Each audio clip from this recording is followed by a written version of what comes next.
आखिर क्या हुआ जब अयोध्या में प्रकट हुआ साक्षात पुष्पक विमान। राम मंदिर में काम कर रहे मजदूरों ने जब यह नजारा देखा तो सभी के पैरों तले जमीन खिसक गई। 22 जनवरी प्राण प्रतिष्ठा से पूर्व अयोध्या में इतने बड़े चमत्कार का होना सभी को आश्चर्य में डाल रहा है।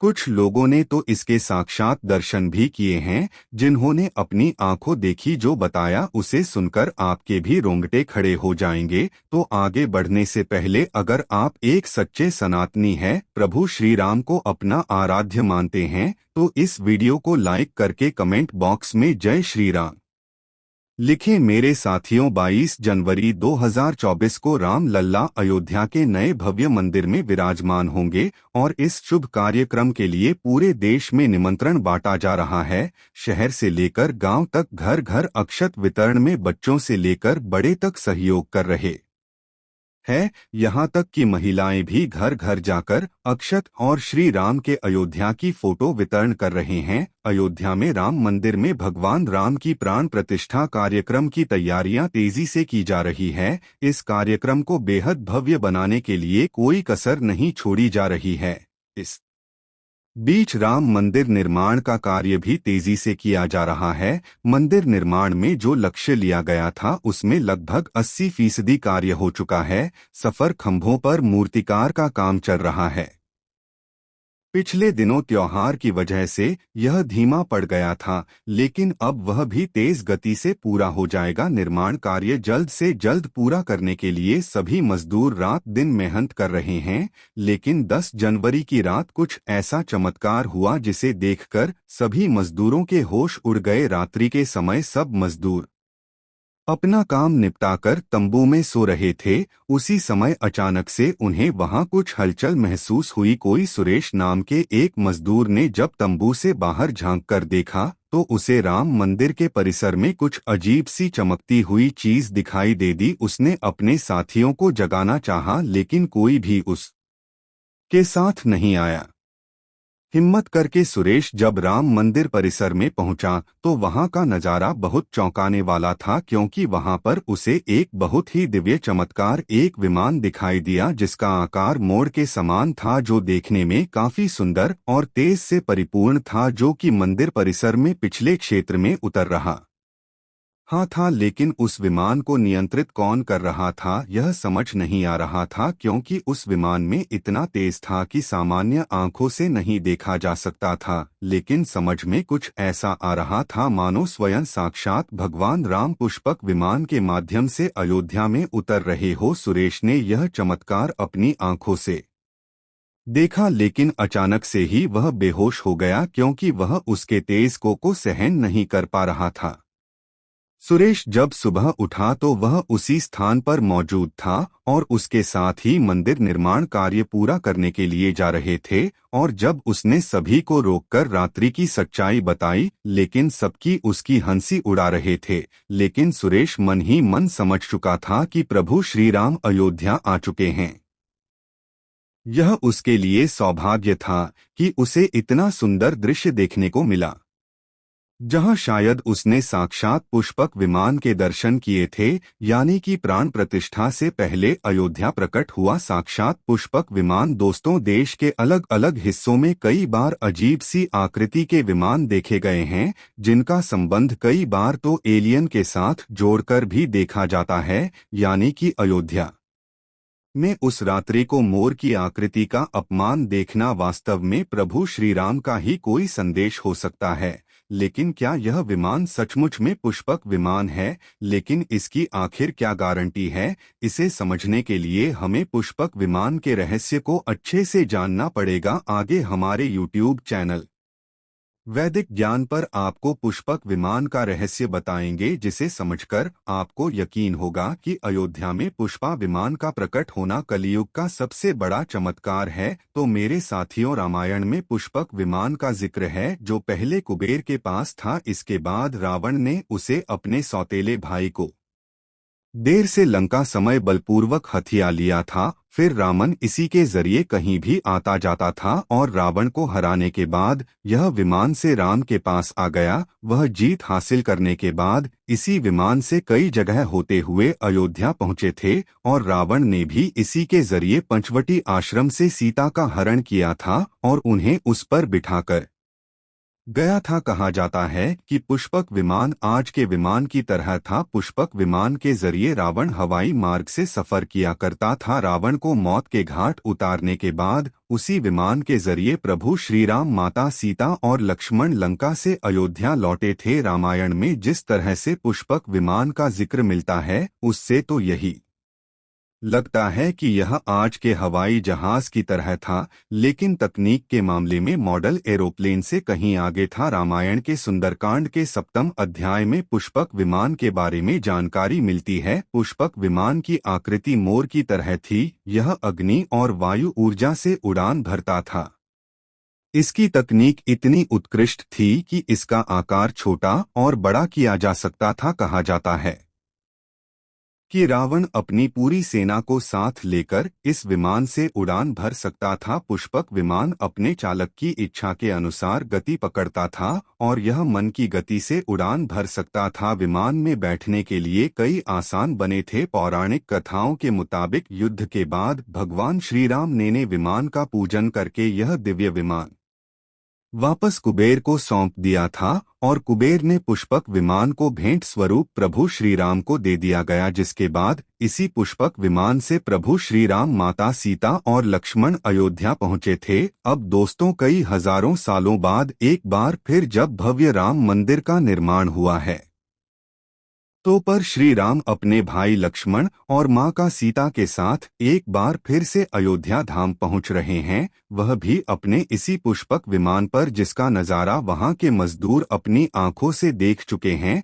रामायण के प्रसंग में कहा गया है कि जब माता सीता का हरण करके रावण ले जा रहा था तो रास्ते में जटायु ने अपनी चोट से रावण को चोट पहुंचाई थी। उस समय रावण पुष्पक विमान में ही मौजूद था। इसके बाद रावण में तलवार से जटायु को लहूलुहान कर दिया था। जटायु घायल होकर जमीन पर गिर गए और जब सीता माता को खोजते हुए राम पेड़ पौधे और पक्षियों से पूछते जा रहे थे, जटायु ने अपनी चोट से रावण को चोट पहुंचाई थी। उस समय रावण पुष्पक विमान में ही मौजूद था। इसके बाद रावण में तलवार से जटायु को लहूलुहान कर दिया था। जटायु घायल होकर जमीन पर गिर गए और जब सीता माता को खोजते हुए राम पेड़ पौधे और पक्षियों से पूछते जा रहे थे तो रास्ते में घायल जटायु से मुलाकात होती है। मरणासन्न पड़े जटायु ही राम को बताते हैं कि रावण सीता का हरण करके किस दिशा में गया है, लेकिन जब साक्षात प्रभु श्री राम पुष्पक विमान में अयोध्या आ चुके हैं तो भला उनके परम भक्त जटायु कैसे पीछे रह सकते हैं। अयोध्या में राम लल्ला की प्राण प्रतिष्ठा से पहले जनपद की सीमा में गिद्धों का झुंड भी दिखाई दिया है।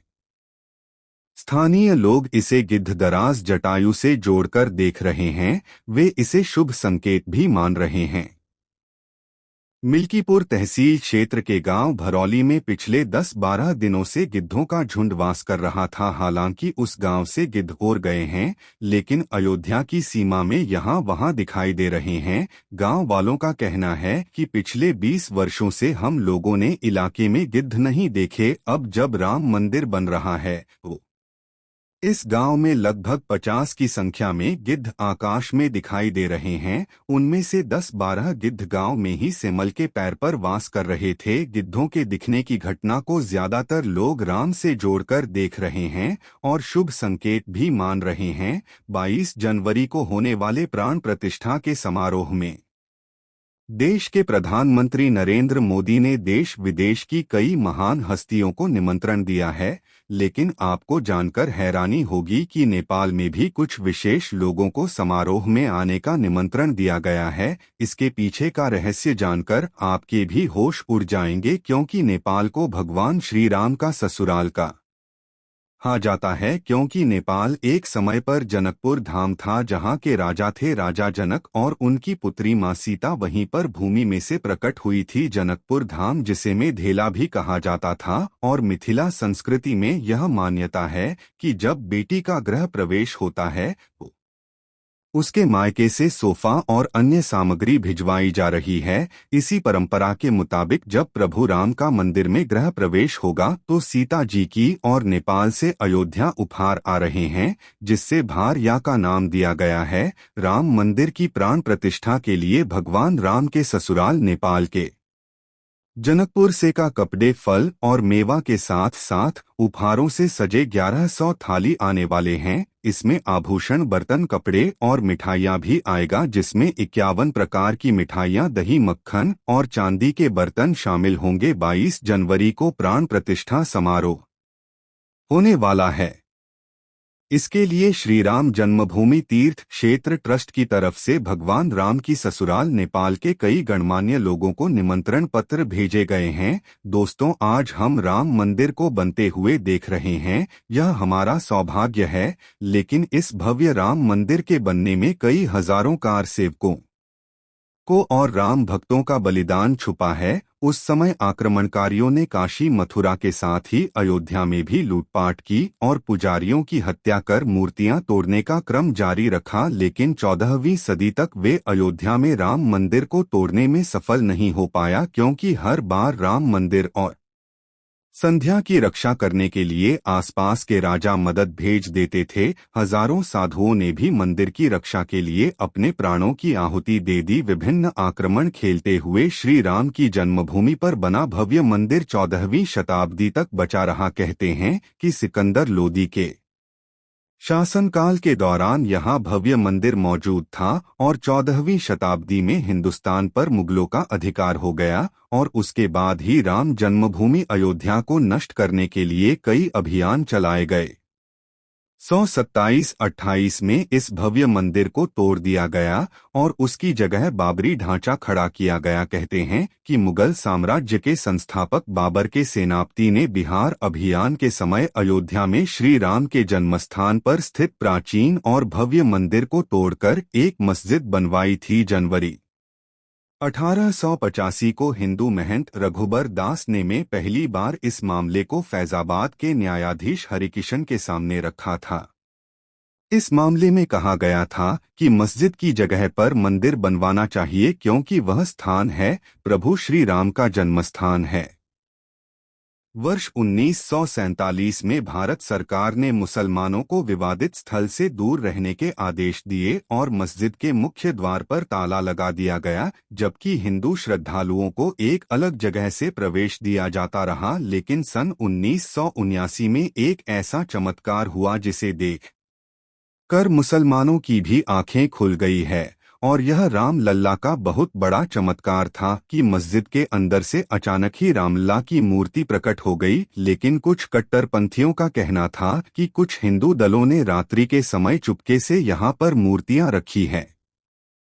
140 में भगवान राम की मूर्तियां मस्जिद में पाई गई। मुसलमानों ने इस पर विरोध व्यक्त किया और दोनों पक्षों ने अदालत में मुकदमा दायर कर दिया। सरकार ने इस स्थल को विवादित घोषित करके ताला लगा दिया। 30 अक्टूबर 1990 को हजारों राम भक्तों ने मुख्यमंत्री मुलायम सिंह यादव द्वारा खड़ी की गई अनेक बाधाओं को पार कर है अयोध्या में प्रवेश किया और विवाद ढांचे के ऊपर भगवा ध्वज फहरा दिया। लेकिन 2 नवंबर 1990 को मुलायम सिंह यादव ने कार सेवकों पर गोली चलाने का आदेश दिया, जिसमें सैकड़ों राम भक्तों ने अपने जी की आहुतियां दी, जिससे सरयू तट राम भक्तों की लाशों से भर गया था। इस नरसंहार हत्याकांड के बाद अप्रैल 1991 को उत्तर प्रदेश के तत्कालीन मुख्यमंत्री मुलायम सिंह यादव को इस्तीफा देना पड़ा। उस समय कोठारी बंधुओं के बलिदान की चर्चा खूब रही। दिसंबर 1992 को विवादित ढांचा गिराया गया